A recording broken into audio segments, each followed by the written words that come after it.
Guys, there's just people, no disrespect, but please stop sending in the pics of the lasagnas that you make. No, I love it. No, because you might want to show off what you got cooking, but it's just like Anthony Martino is a big listener. He tweets us all. He said mini meatballs is the key. Mini meatball. No, it's not. Amateur it taste. is, and you don't know what Hazy B does, and you'll never know. And we like the idea, but we don't want to see your lasagnas because we got the King Daddy Topper who's locked and loaded, and we can have it at any time we want, and we don't want your lasagna. Italian, not Italian, anything. We want the Hazy B lasagna. Yeah. I'm with you, man. I'm blocking anyone that sends me a lasagna. Blocked. No. Blocked and reported. Blocked, muted, and reported. Yes. I'm telling you right now, we need to have a TSN challenge. Because Gino's going to bring one in, Andy Petrillo. Who else is Italian in the neighborhood? Frankie, there? Joe from the Bridge, Frankie, JP, everybody, Look, half the company. We could go down to Studio 6 and see if the higher-ups want to come down, and we'll let them have a little lasagna challenge, and the names are underneath, and they have to decide who's the best one, and I would guarantee you'd come out on top. I think Hayes would come out on top. Here's the thing. I'm not lying, and I'm getting silly here. FanDuel could do odds. Who's going to win? Absolutely, FanDuel Like, we can have entrants. Like, and they guarantee you there's somebody in the pit or works at SportsCenter or something that goes, how's FanDuel going to do odds? We all have to send it to FanDuel. FanDuel's got everything covered. FanDuel, they probably have a taste. So you're telling me Joe from the Bridge's Nona can make a lasagna, let some people from FanDuel try it, and then handicap where that's going to rank? Here's my concern with that, is that's what's going to happen. Joe from the Bridge is like, okay, my Nona will do this, or my mom will do it. Dude, I don't care. No, yours is better than Nona lasagna. I agree with you, but it's mine. They need their own. I need Joe from the Bridge in there. Joe will start a house fire. Well, now we're talking. Joe from the Bridge can't talk a big game while his Nona's behind the scenes. Exactly. It's got to be him. Don't put her to work. She's got enough on her plate. She's not. Exactly. I'm not going to battle with Nonas. All right. I'm going to battle with Joe from the Bridge and whoever else wants a piece. I think Andy Petrillo could put something together. I bet you Kara could whip together a lasagna. Yeah, but the thing is Hayes would be fun. You just hold on. You just took a shot. You just took a shot. I wasn't expecting Kara's name to come out, but fine. If she's going to get hit with shrapnel, then so be it. But Kara's a good cook. I'd watch your words there. I'm not disputing that. But my thing is, I think we choose 10 people if they want it. They can submit. I think a 4-pack to just develop. 4. Okay, do 5 then. A 5-pack? Yeah, because it can't be like a March Madness bracket.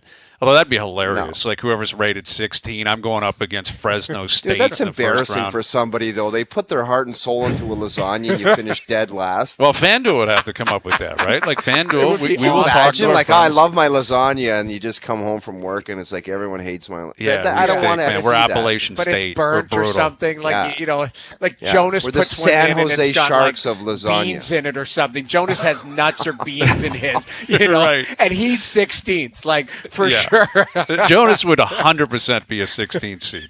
100%, because his would have carrots and celery. Oh, it wouldn't, dude. Yes, it would. Yes, it would. It would have Jonas's would. For sure. Avocado carrot lasagna? 100%. His would be some weird spin, healthy spin. Yeah. He'd be a 16 seed. Yeah. He'd be Dayton.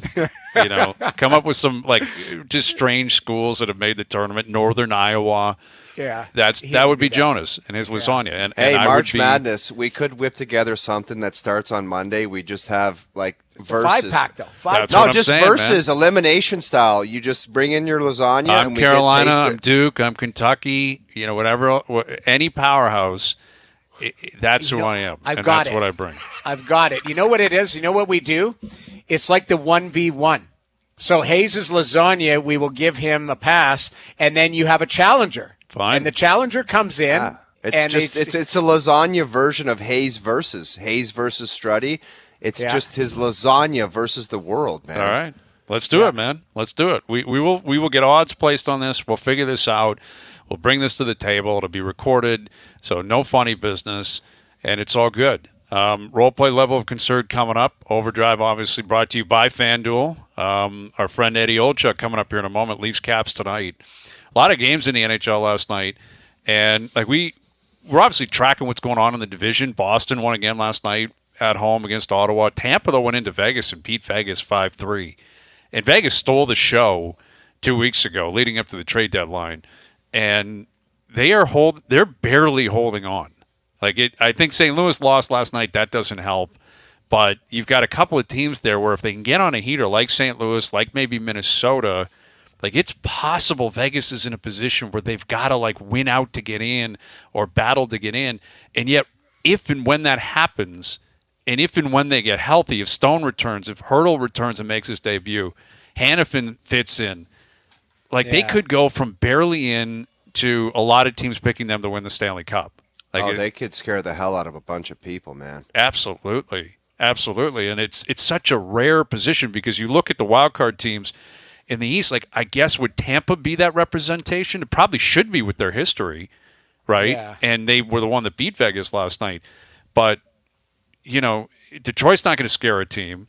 Washington's not going to scare a team if they get in. The Islanders have now lost 5 in a row. Patrick Waugh hates Sorokin, or it sounds that way. Well, if you want to talk about Sorokin, their goalie in Vegas last night let in a couple wobbly ones where it's you need goaltending, man. Yeah. You need goaltending. Maybe the shine's coming off of him a little bit where it's what are you all about right now? Because they need that guy to stand in there and do the job. Hey, it's all about goaltending, and if you don't have it, that's when you notice it. And you just talk about it, a couple wobbly ones make it through. All of a sudden, the team tightens up a little bit. Samsonov last night, if he doesn't let those 2 wristers in, you got a hockey game.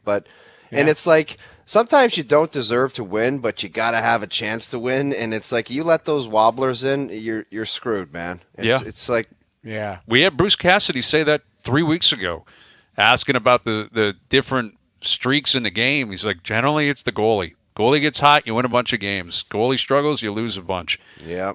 Here's our buddy Eddie Olczyk from the NHL on TNT, former Leaf, joining us here on the Maple Toyota Hotline. How you doing, Eddie? Hey, guys. Goaltending camouflages a lot of deficiencies, does it not? It sure does, man. It really does. Why isn't there any good goalies left, Eddie? I'll take Sorokin. Yeah, so would I. So would I. But that's something coming from Waugh, though. Isn't it different? Yeah, well, no, for sure. Yeah. I mean, Jamie, you could obviously, you're the only one that can have a real feel. But I would assume that, Varley and I don't know what they call Sorokin. I'll just call him Sorokes because I don't know what the hell his name is. But I got to imagine they know who in the hell Patrick Waugh is or was, and what is. I guess I'll ask I'll ask an ignorant question.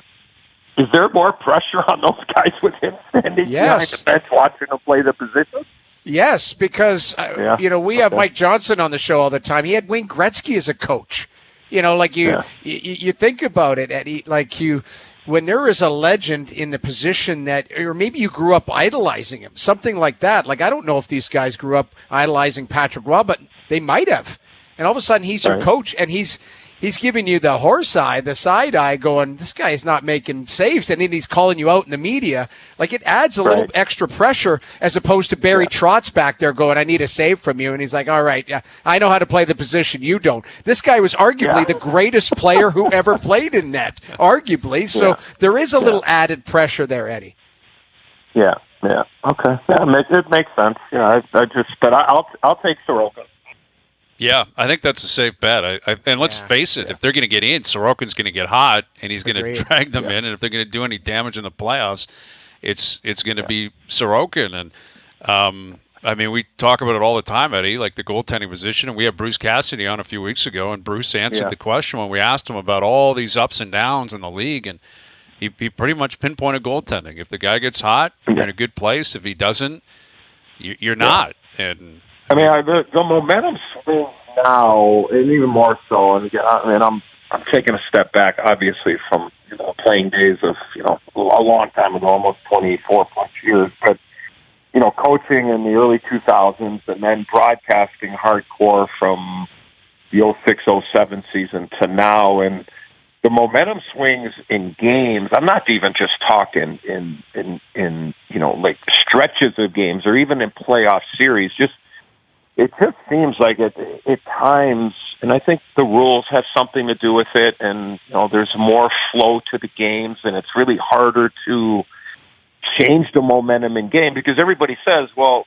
when you don't have the momentum or it's against you, you got to stop it. Well, first off, you got to get it. First off, you want to get back on your side. Well, first off, you have to stop it somehow. Now, how is that? Is that a scrap? Is that a big penalty kill? Is that a big save by a goaltender? And then when you do get it on your side, is what do you do with it? And I think to Bruce Cassidy's point is when you do get it, that being goaltending, and you get saves, there is a confidence, and you have to be able to take advantage of it. I mean, I guess in baseball, the analogy would be is when you get guys on at first and second and nobody out, Brian, you got to get a run.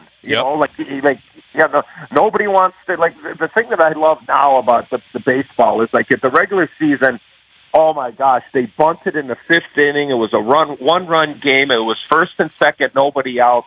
They sacrificed an out to get a guy over to second and third, and then in the playoffs, everybody's playing small ball. Everybody's trying to get a run. It just, to me, is when you got an opportunity to put a run on the board or to cash in when you have the momentum in the National Hockey League, you have to do it because the momentum swings are gigantic. And my great partner for so many years, the legendary Hockey Hall of Famer, the great Doc Emmerich, he would set me up and say, Edzo, when you don't get it, that being goaltending, and I would finish it, you got no shot. You're not going to win. If you don't get those timely saves and you don't get goaltending. So for me, those momentum swings are gigantic, and when you have it, you got to do something with it. And and it's against you, you got to figure out a way to stop it. Is that a goalie? Is that a save? Or is that a penalty kill? Is that a big hit? And then when you do get it back on your side, you got to take advantage of it because usually when momentum swings happen, usually games turn and the tide changes, and you got to figure out a way to be on the right side of it.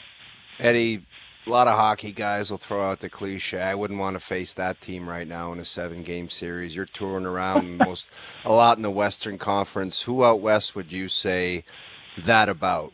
Is it Colorado? Vegas could get hot, although they're struggling right now. Who's your team where you're like, I wouldn't want to face those guys right now?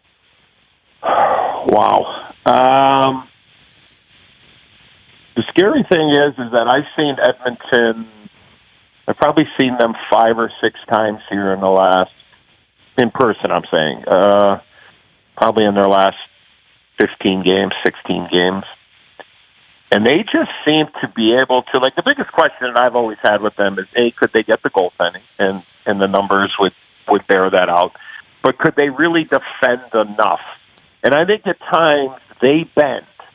I saw St. Louis go in there. I saw Boston go in there, in Edmonton that being, and really have their way with them for a good stretch.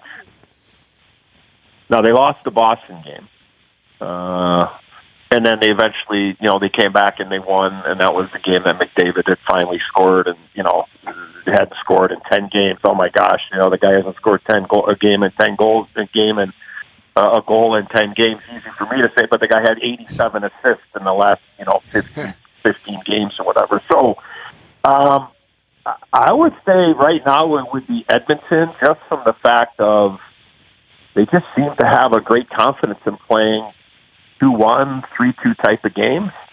And then when you got the 1-2 punch of, obviously Connor and Draisaitl, and a power play that seems to be able to, clip off at whatever they want. I would say right now it would probably be Edmonton. Now, I haven't seen Colorado since the changes, and I have watched on TV, but don't kind of always get the same feel or appreciation for a team watching them on TV than you do in the building. So for me, I would say right now, I'm actually in LA tonight. I got the Kings and Wild tonight here on TNT, but I would say Edmonton right now, and it'd be really interesting to see if they can push it forward here and see where they are come playoff time, and see if they can make a run with what they got going right now. with Eddie Olczyk, the NHL on TNT. The Leafs are in Washington tonight, so a lot of focus on Matthews versus Ovechkin. And Ovi's been getting hot again. He had a couple of goals a couple of nights ago in Calgary, and Austin slowed down a little bit. He's still got 55 goals on the season, which is just wild. I mean, it's almost like he scores so much that you take it for granted, Eddie, where when he slows down a little bit, you're like, wow, what's wrong with this guy? And yet he's got 55 on the season. It's crazy. But where do you see this going for Matthews? Like, we know where Ovi is now. He's chasing down Gretzky. He's likely going to catch him if he stays healthy. What do you think we're talking about in terms of Matthews and his career numbers, let's say 10 years from now? Well, I mean, why can't he be approaching the numbers that the grade 8 is at right now? I don't think he's going to, I don't think he's going to slow down as far as goal scoring. He's a gifted, natural goal scorer, and he creates chances by himself, but he does get obviously a lot of help. But I just don't see him all of a sudden becoming and this again, in my opinion, I don't see him all of a sudden just becoming, and only you were a 30-plus goal scorer for a lot of your career, as I was. That's pretty damn good. I'll say that. Like, that's pretty damn good playing in the show and getting 30-plus goals for long stretches in your career. But I don't see Auston Matthews being that type of guy. Look, is he going to have a year where, it's like a home run hitter where a guy gets 45 to 50 every year, and then all of a sudden he does have a guy hits 32 or 34 or 36 or whatever it is. But maybe that happens once every, Brian, to the heart of your question. Maybe that happens once, maybe once every eight years. I'm just throwing a number out there, but why would he drop off below 40? So to me, I'm anticipating him, and I would, expect's not the right word, but respectfully would anticipate him to be a guy that is going to be scoring 40 to 50 goals every year. And we talked about this before. For elite finishers, it's not the hands that go. The hands are always there. You're always going to see the play. You're always going to be able to make your shot. The difference is, and I think where Ovi has really gotten himself to this position is, the money makers, the legs are not going to allow you to get to those spots as quickly as you did when you were obviously younger. But I think the one thing that Ovi has done here in the last 6 years is that he is much more selective on his physical contact over the last little while than he was earlier in his career. And what that has allowed, I believe, is, to stay relatively healthy. And B, he conserves a lot more energy, and he has the ability to maybe get to those spots in games or in stretches that if he was still playing that real robust, try to run you through the third row every once in a while, I just think he's become much more selective, and I think that has added longevity to his offensive play. And I'm not comparing the two on how they play, but again, I just think that when you are a goal scorer and you're gifted like both of those guys, unbelievably gifted, and these guys will go down, there's no doubt. Obviously, Ovi is approaching, anytime you get within a arm's length of Wayne Gretzky, we know that there is greatness there, but Auston Matthews is a great goal scorer, and God willing, he could stay healthy. Why can't he be in the same spot down the road that Alexander Ovechkin is? That's rare air, and I would respectfully hope that he can get to that same spot. Eddie, I was a crazy 30-goal comment. I was playing an alumni game with Mike Gartner, and we were standing beside each other going out on the ice to be introduced. And he asked me how many times I scored 30, and I think I said 4 or 5 or 3 or whatever it was. And I said, what about you? And he said 17. Times 3. Yeah. 17 times that guy got 30 goals. That is insane. My old roomie in New York. Look at there's nothing like to find 30 goal scorers. Like, it's hard. It's hard to score goals. But when you have the guys that just have that unbelievable knack, when I think about the late great Mike Bossy, I don't think there's any doubt. Like, he invented the 5-hole. I really believe that. Like, I've never seen a guy score more goals through goaltenders' legs, and he did it every year, right? It was like clockwork, 50, 50, 50, 50, right? And just some guys that have that ability, and then just other guys. And look, at the game is much different now. There's no doubt. And there's more penalties. And, yeah, I know the goaltender and the athletes, no disrespect to me, but the goaltenders are better conditioned, and they have better equipment, and they're, all of those type of things. But you're right.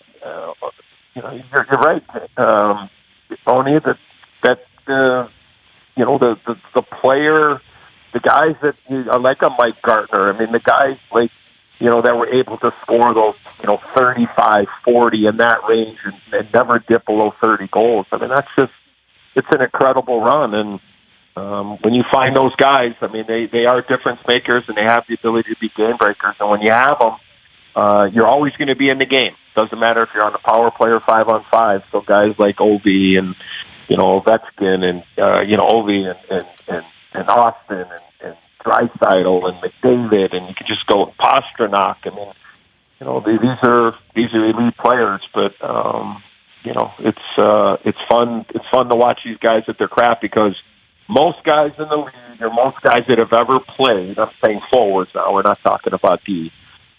A lot of guys would probably need 10 to 15 high-quality chances to get one. These guys, there's a pretty good chance if they get 3 chances, like quality chances, there's a pretty damn good chance that one of them's going in. And if it doesn't, I'll guarantee you the next one is going to go in. And that's the difference between the great goal scorers and the very good goal scorers. Yeah, and you look at Ovi, him scoring 20 the other day, that's his 19th season of scoring 20. Yeah. Like, that's the only thing. Like, I think Matthews can do it. It's just it's longevity and health. Yeah. Like, that's the, you knock on wood for these players, but that's the biggest thing. Like, Ovi's played. He's played every year. Like, he's had he's missed a few games here and there, but the guy plays. He plays 70 games every year or more. That's the biggest challenge for these top 10. Yeah. It's a great point, Jamie. But I go back to what I said earlier, and I had mentioned this, a bunch of years ago, and I just kind of, again, nothing numbers-wise. I'm just watching. Again, observing is where, boy, he bypassed the hit here. He bypassed the hit here. Now he goes ahead and tries to run somebody through the end boards. And I just think that with that experience and the understanding is that when you play a certain way, you're putting yourself in harm's way for sure when you are physical and, you have that ability. But I think since he's become much more selective, I just think it's added, I won't say it's added goals. I think it's just added more juice and more energy to get to those areas and have that, that feel like he can get to those areas and put the puck in the back of the net, because when you are a physical player, I mean, it takes its toll, and you need some luck. There's no doubt about it. You need the health. You need to obviously play with really good players, and you need to have coaches out there that are standing behind the bench saying, 2-minute power play. If you're out there for 94% of it, that's okay. We don't mind that because we know you're going to be a threat. And when a guy as lethal as Matthews or Ovechkin are on the power play, they're going to get a few more looks there with the extended power play time. He is Eddie Olczyk, and Eddie, we're into spring now. That means the Triple Crown, buddy, right around the corner. Right around the corner. It is. It is. We'll definitely jump on, and I got to break my schneid here. I've been on the I got to get off the duck here. It's been a while since we've given ice cold trifecta there when Justify win with Good Magic and Audible there, but that's too long ago. I got to come up with something large, so at least we all can get even, right? That's at the end of the day. That's all we want. We just want to get even. That's what we'll be doing. Can't believe it. Yep. Can't believe it. It's right around the corner. You got the Derby Prep coming, and so hopefully we'll sniff something out for you guys, and we can all get even after the last couple of years. Exactly. Playoff pucks and ponies coming up the next time we talk to you, Eddie. We love it, and we love having you on. Thank you, buddy. Hey, guys, always great to be with you, and keep up the great work, and we'll talk to you guys real soon. Thanks a lot. You got it. There he is, Eddie Olczyk, Eddie. former Leaf, NHL on TNT. Pucks and Ponies with Eddie O coming up in about a month. He wants to get even. He's pissed. Man, you see him like kind of pipe up there. He's like, man, we're into the spring. The Ponies are coming alive, like a triple crown. When a guy like that recognizes that it maybe wobbling a little bit in the last however many months, he wants to get even. He will get even. He will. You got the King's Plate coming up again up at Woodbine. Eddie loves that track. Was he there when you were there? He wasn't up for that race. He was up for the next big one like a month later. He was up there with like royalty, man. Eddie O shows up at a track anywhere in North America. Yes. It's honestly, it's like a king arriving. It's the red carpet, and there's Eddie Olczyk. He's one of the great cappers in the game. So, yeah, Pucks and Ponies coming up next time we have Eddie on. Can't wait for that. All right, role play level of concern coming up. Overdrive continues. TSN 1050N on TSN 4. You can never ask me to stop drinking. Do you understand? I do. I really do. All right, here we go. Role play level of concern brought to you by Boston Pizza, Canada's favorite sports bar. From tip-offs to tie bites and puck drops to pizza, BP's elite lineup of apps, wings, and ice-cold beer is always dialed in for game time. Hustle into your local BP tonight. A great night for that. Leafs in action, Raptors in action tonight. And we know the way this works. We haven't played role play in a while, right? We're going to go around the table. Everyone's going to get a role to play. Level of concern, pint on the patio, no concern. Nick Cage in Vegas is a lot of concern. We've had a lot of Nick Cages, I feel, in the past doing this. So Yes. Let's see what we got today. I have a feeling we're going to have a few here. Oh, let's start with you. You are playing the role of the man in charge in Ottawa, Steve Staios. You are Steve Staios. What is your level of concern? This Sens team is years away from being competitive. No, I'm a pint on the patio. Wow. I am a pint on the patio. Excuse me, because what I'm going to do is I have to make changes. And for everybody that thinks that all these young players, all of them together are so great and love the young, I'm switching it up and I'm going to change the whole dynamic of the team. I might have to, although the guy that I replaced signed the goaltender for I might have to look into that position as well because I don't know how much I love that back there. But I'm going to change things around, and it's going to look drastically different next year, and we are going to make a run for the playoffs because I believe in Stevie Staios. Okay. I'm a pint on the patio. You believe in yourself. You're playing the role of Steve Staios. Yeah, you believe in That's right. You believe in yourself. Okay. Why would you play it? I would be real close to it. Yeah, I think this is a disaster, personally. I mean, look, you see it up close and personal. Noodles, you're closer than I am. They're getting crushed. And they're one of the 5 or 6 worst teams in the league. Like, that's who they are. Your record Look, is I what cannot it is. argue that because those are facts. Yeah, those are facts. We're 70 games into the year. It's not October anymore.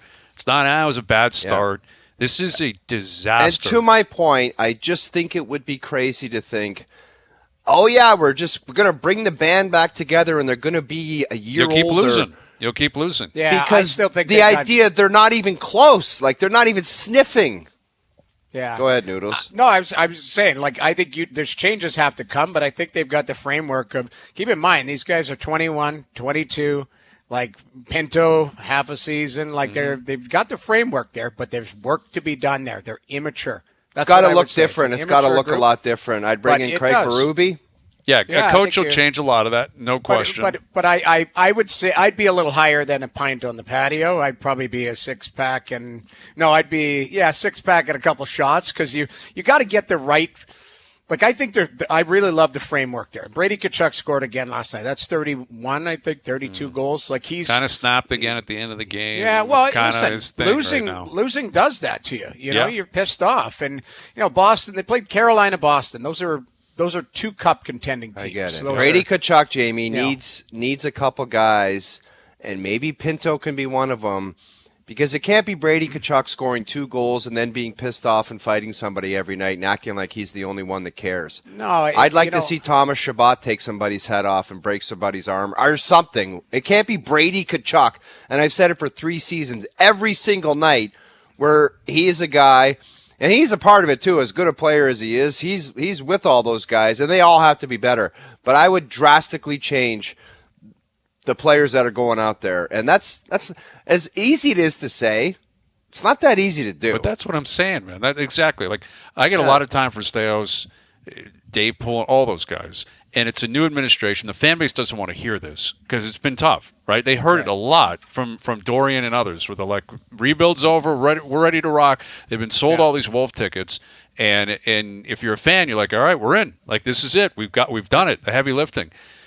I think it would behoove Staios to come out. And I know this will be difficult to do, but almost you have to say, guys, I'm starting from scratch. That doesn't mean I'm getting rid of everyone. Of course not. But my plan, and I don't know if he can say this publicly because you got a new owner, they're trying to sell tickets, but it feels like it's almost like a new 3-year plan. And if you're ahead of that schedule, great. But hire a good coach, figure out the goaltender. I totally agree. Like Korpisalo, it's been a mess.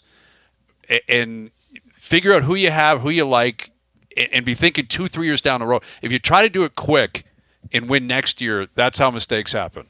I think they're closer than you think, though, these players. Like, you look at Colorado, had 47 points to 1 year. McKinnon was still maturing. You look at Rantanen, all of those guys were still, like, they will take a big jump next year with health and better. Like I say, Josh Norris is a big loss. That's your number one centerman. Is he going to play again, though, Noodles? I don't know if he will. Who's McKinnon on this team? Who's Rantanen on this team? Well, Tim Stutzla's a 90-point guy. He's not McKinnon or Rantanen. Not even close. But he will be. I think he's in a superstar status. That kid's 90 points last year as a 20-year-old. They'd build a statue in Toronto when people do that. You know that. I don't know what Toronto has anything to do with talking about Ottawa, but okay. You get mad at me. I'm just calling it. It's just I'm just factual. saying the fan base. I get it's difficult, but they are what they are. Like it's mid-March. They're one of the 6 or 7 worst teams in the league. Guys, stop trying to steal the spotlight. I was Steve Staios. I know. Wait, you asked him, so I'm higher than O. I'll take the hate from Italy, from Ottawa, from Buffalo, Sacramento. The Kings are in town. My favorite team. The Kings are in town. Shout out to the Sacramento Kings. Oh my God! Yeah, you're gonna just I'm going to take it from right everywhere. Now. It's fine. I love it. It's fine. All right, Noodles, you're playing the role of Alex Ovechkin. Alex Ovechkin, what is your level of concern? You were talking about this today at the pregame skate, that Auston Matthews could one day pass your goal total. I would say I'm a pine on the patio. And the only reason I am is the longevity. Because Ovi was doing it, and he's done it for 20 years, 19 years. I don't know if Austin will have a 20-year career. Like, he's already had some injuries in his career. I hope, and I knock on the wood for him, but if he has a 20-year career, he will be right there. So I shouldn't be pine on the patio. I'll be a six-pack. Yeah, I think that's reason. I think pine on the patio is pretty reasonable when you look at the bold number. Like, once you've done it, it's so difficult to look ahead, like 10 more years, 12 more years.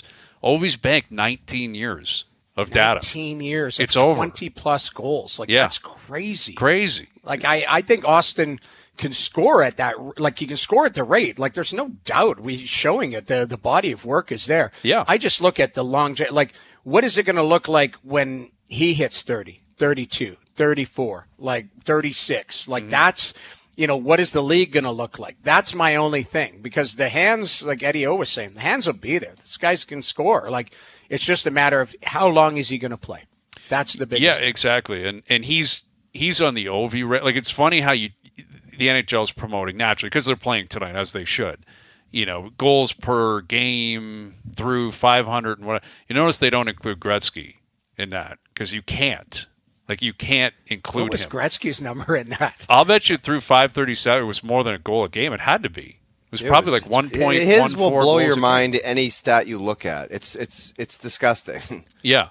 And I was thinking about that earlier, like with all these past legends hanging over sports. We were talking about Tiger the other day, how he still hangs over the PGA Tour, even though he's still playing. Michael Jordan does the same thing in the NBA. I think Brady will represent that in the NFL for the next 20 years. That in the NHL, like, we don't really do that. We don't really bring Gretzky into the conversation, because it almost feels like it's disrespectful type of thing, or it's impossible to envision a guy passing him or catching him. And I think Lemieux gets that right, and it feels like Bobby Orr does. I don't know if that's true or fair or what. I think it's at the detriment of the NHL. I think it's in their best interest to suggest McDavid could catch them. But well, did you see the other day? Colorado was playing Edmonton. They ran a board that night. Did you see Makar's numbers are literally like Bobby Orr? Right. Like it's Bobby Orr's numbers. Yeah.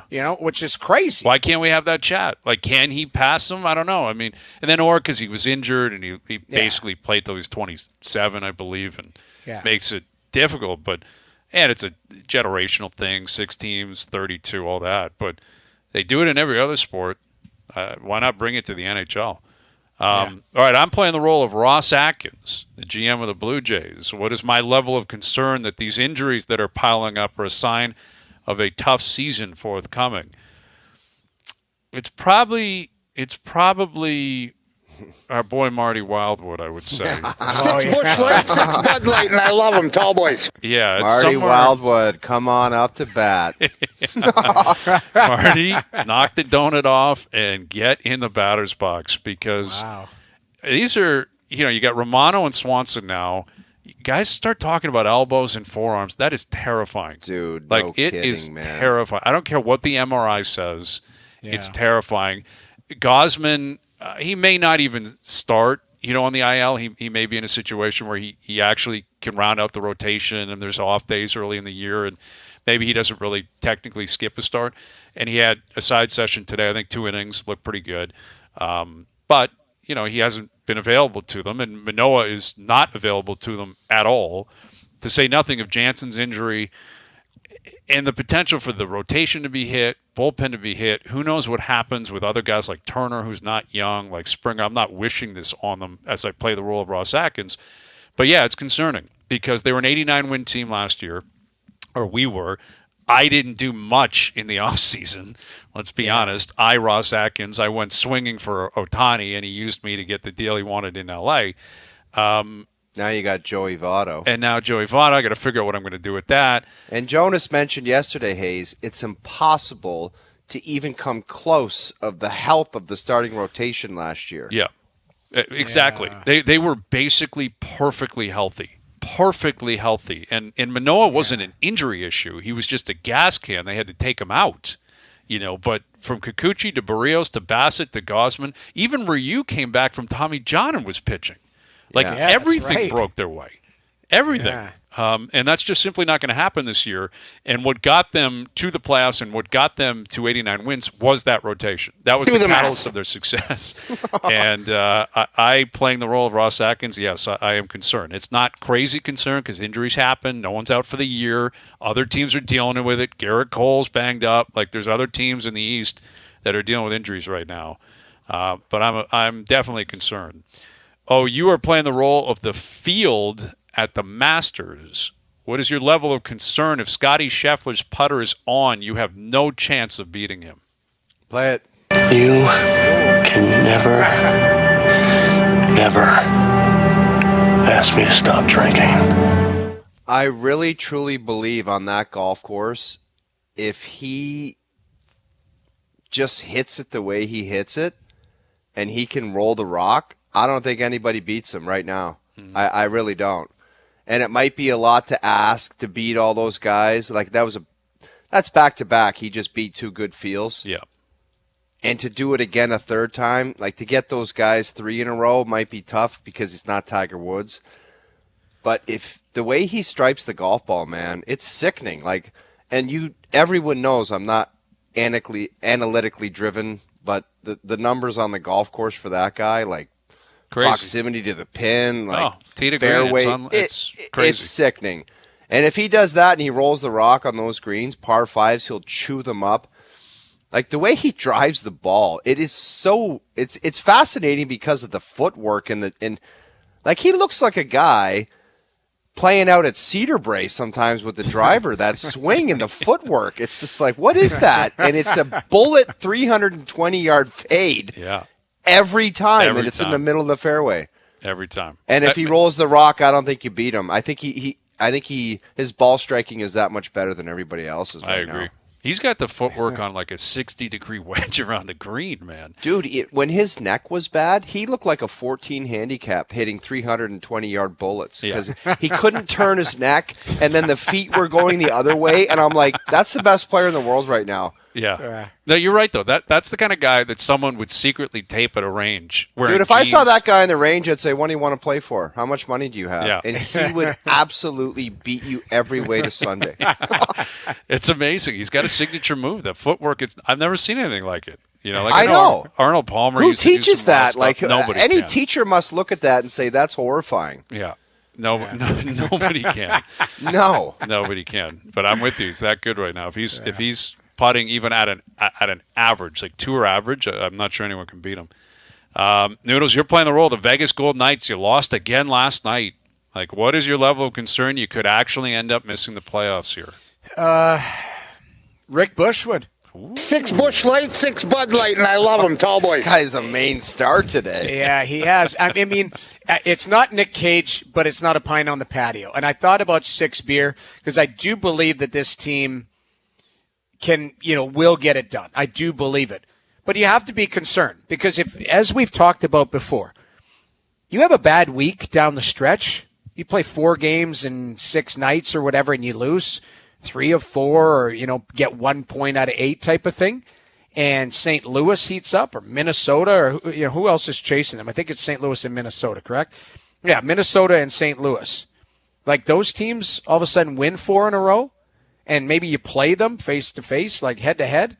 That's what's concerning me a little bit. I think they'll get it done. They're a good team, but St. Louis, I mentioned before, Bennington's been a player here this year. And yeah, he sure has. If he does drag them in, Minnesota, the Flower has been brilliant. So both teams fired their coach, right? Like yeah. both teams. I don't know if it's going to work out. I think Calgary's faded now. They're out of the picture. It's Minnesota or St. Louis. It's a bit of a stretch. Yeah. Yep. I think it's just Minnie or St. Louis, and how does this look?